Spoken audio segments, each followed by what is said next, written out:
Obrigado, senhor presidente, senhores deputados.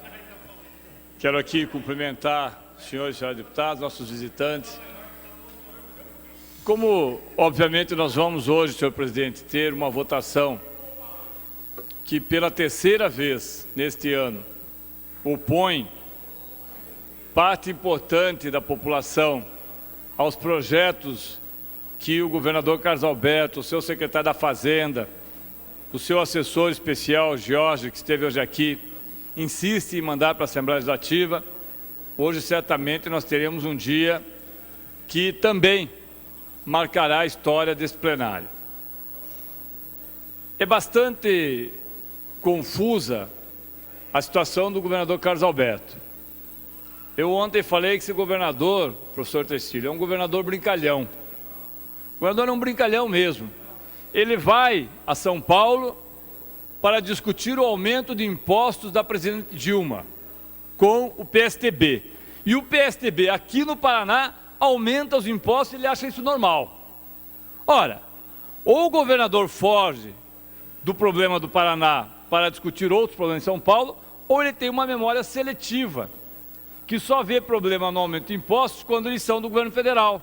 Porque quando eles são do seu governo, é tranquilo e pode passar.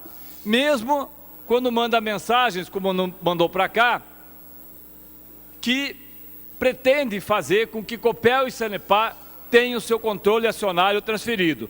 E que aí, obviamente, o líder do governo fez uma emenda para retirar esse item, mas que eu não tenho a menor dúvida, o governador tem que parar de inventar que é contra a venda da Copel. Porque como que alguém pode ser contra e mandar um projeto para vender? Será que ele espera que, de tanto insistir, um dia, deputado Paulo, isso passe sem que ninguém perceba? Será que ele espera que projetos como esse, que ele mandou para cá, que aumentam, inclusive, e tiram o estímulo do uso de GNV para veículos automotivos, e que até ontem, deputado Scarnavaca, praticamente não tinha sido debatido, nem a oposição havia levantado esse problema, quem levantou foi o deputado Francisquini.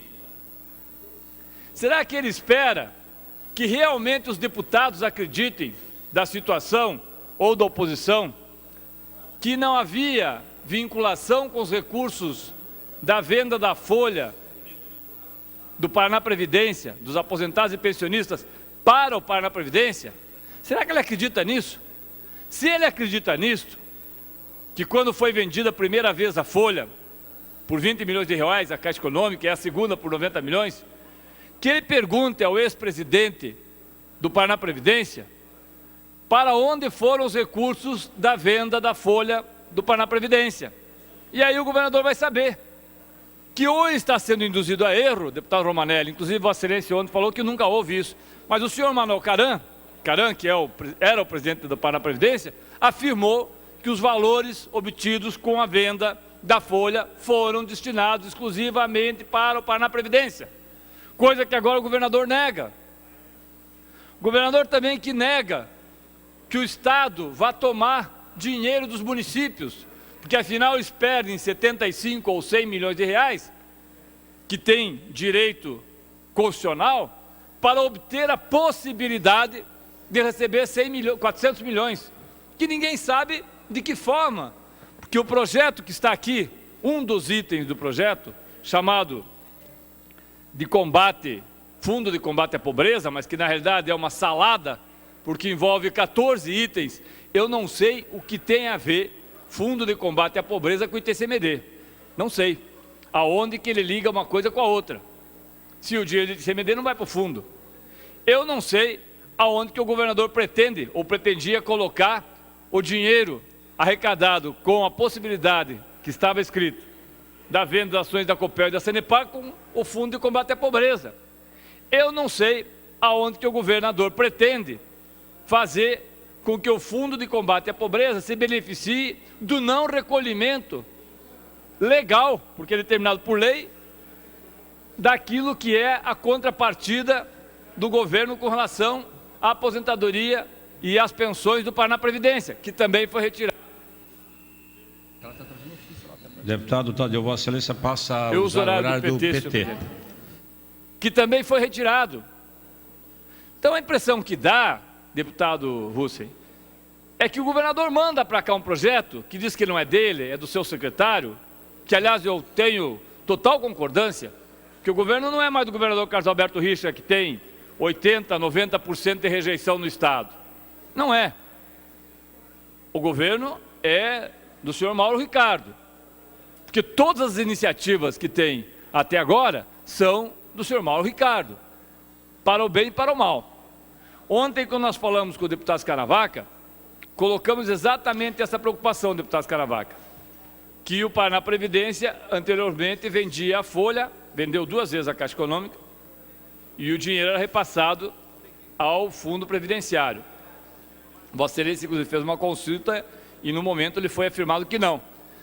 Nós solicitamos ao Paraná Previdência e o Paraná Previdência, inclusive, afirmou que havia passado para o Fundo de Previdência, deputado Scaravaca, porque a Procuradoria-Geral do Estado havia dado um parecer que este recurso obtido com a venda da folha de pensionistas e aposentados não poderia ir para o caixa do governo.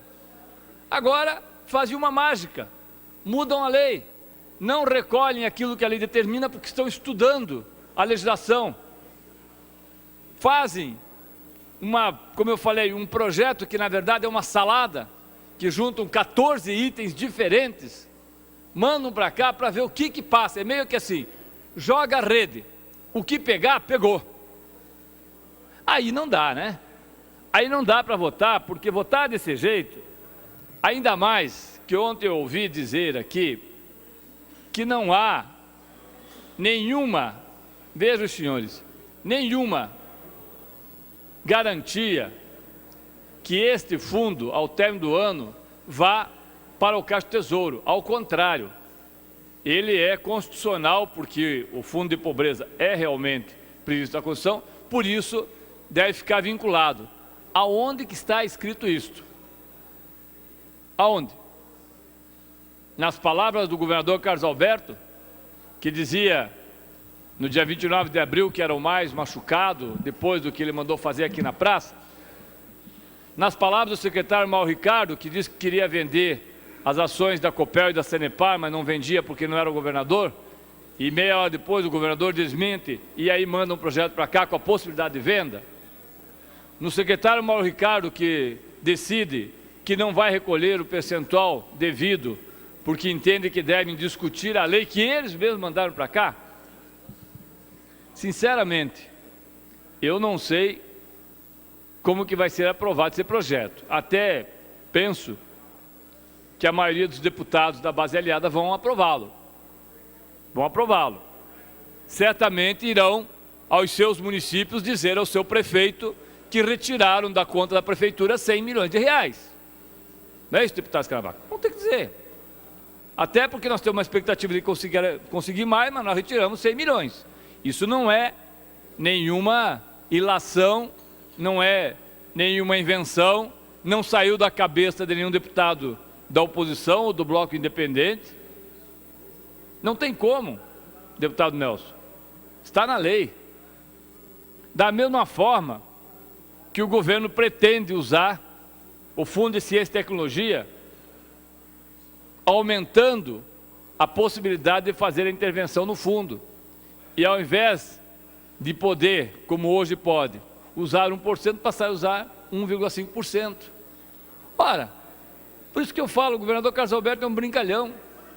Ele brinca com a paciência da população. Ele brinca com a inteligência da Assembleia Legislativa. Ele brinca com o dinheiro da população do Paraná, quando diz que o melhor está por vir e que agora as contas públicas estão sanadas. Por isso, este será o nosso melhor governo. E aí faz um arroxo na sequência, com uma carga tributária brutal, aumentada, com 95 mil itens tendo aumento de ICMS, com o IPVA aumentando em 40%, e acha que isso é normal, que se alguém reclama é porque quer derrubar o seu governo. Não é isso que os senhores e as senhoras que estão aqui no plenário hoje querem. Ninguém quer derrubar o governo. Nós queremos que o governador termine o seu mandato. Diferentemente daqueles que acham que devem caçar a presidente Dilma, mesmo não tendo absolutamente nenhuma, vou repetir, nenhuma prova de envolvimento com qualquer ato ilícito, mas querem porque não aceitam que perderam as eleições. Aqui não, nós entendemos que quem ganhou as eleições foi o governador Carlos Alberto. E não é porque o seu companheiro de tênis está preso, não é porque o seu companheiro de corrida está preso, não é porque o seu primo foi preso, não é porque outras pessoas têm denúncias envolvendo o seu governo que nós vamos achar que ele tem envolvimento e deve ser deposto. Isso é coisa que fica por conta do PSTB e do DEM. Nós não vamos fazer isso. Agora, que o governador não queira que nós aceitemos que mande para cá projetos sem que sejam discutidos e dizendo que não vão causar aquilo que causam, aí é brincar com a inteligência da população. Aí é passar de todo o limite possível, deputado Rasca, quando faz dessa casa uma extensão do Palácio Iguaçu. Quando nós reclamamos, e eu ouvi aqui, e concordo com as reclamações que foram feitas, do deputado Romanelli, do deputado Traiano, o posicionamento e as palavras do presidente da Federação das Indústrias, tanto para os deputados quanto para a presidente Dilma, porque entendemos que o presidente de uma federação tem um papel que não é partidarizar a federação, não é transformá-la num palanque político, mas esse é o entendimento que nós temos. Quando os deputados se incomodam com aquilo que dizem, e com razão, senhor presidente, quando se incomodam com o OAB, quando manifestam determinadas posições, eu entendo que para que nós possamos responder a esta indignação que toma conta desse parlamento, a melhor forma é também dizermos ao governador: não somos extensão do governo, não somos extensão do Palácio Iguaçu, não podemos votar projetos que a população simplesmente desconhece. E depois dizer para essa mesma população: olha, estamos muito chateados com as palavras ditas pelo presidente da FIEP, ou da OAB, ou da FACIAP, mas nos comportamos como se fôssemos, de fato, merecedores das críticas. Ou não é assim, quando se vota um projeto, que se não fosse pela oposição pedir vistas na CCJ, já teria sido votado na semana passada, já teria sido colocado em pauta na quarta-feira passada, em 1 e 2 sessões, já teria recebido emenda, na segunda-feira teria sido feito CCJ e na segunda-feira teria sido concluído. Se não fosse pela grita feita, as ações da Copel e da Sanepar hoje estariam em condições de serem vendidas sim. Se não fosse pelo deputado Plauto ir àquela tribuna, deputado Plauto que é do DEM, secretário aqui, ir àquela tribuna reclamar do ITCMD, já tinha sido aprovado. Eu não entro no mérito se é para rico ou é para pobre, até porque não beneficio absolutamente nada com o imposto de herança. Quem não tem, não se preocupa com isso, mas essa é outra história. Mas se não fosse por alguns deputados aqui, deputado Plauto, terem levantado os problemas que esse projeto tem, já teria sido aprovado na segunda-feira. E aí não dá para a gente reclamar.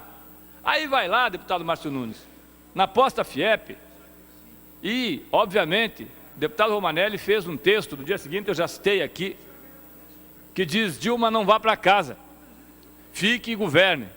E eu concordo plenamente com o deputado Romanelli. Não vai ser o presidente da federação A, B ou C que vai dizer Dilma vá para casa, porque se a moda pega, nós vamos começar a dizer Beto vá para casa, daqui a pouco diz deputado vá para casa, presidente da federação vá para casa, e aí não tem por que eleger, porque vai eleger e quando der na cabeça de alguém dizer vá para casa, você vai para casa. Então não é o presidente da federação que vai mandar o governador, ou o presidente, ou o deputado ir para casa, ou dizer que o deputado tem que ganhar A, B ou C. Nós não nos metemos naquilo lá. É óbvio que aqui tem a eleição e por isso tem que ser fiscalizado. Mas então vamos abrir tudo, e não só uma parte. Agora, senhores deputados e senhoras deputadas, que é preciso sim, que nós tenhamos um outro rito para votações aqui, é preciso. Antes era comissão geral, não tem mais comissão geral. Mas em compensação, se não levantarmos aqui a voz aos desmandos do brincalhão governador Carlos Alberto, passa tudo e depois lamente-se. Era isso, senhor presidente, senhores deputados.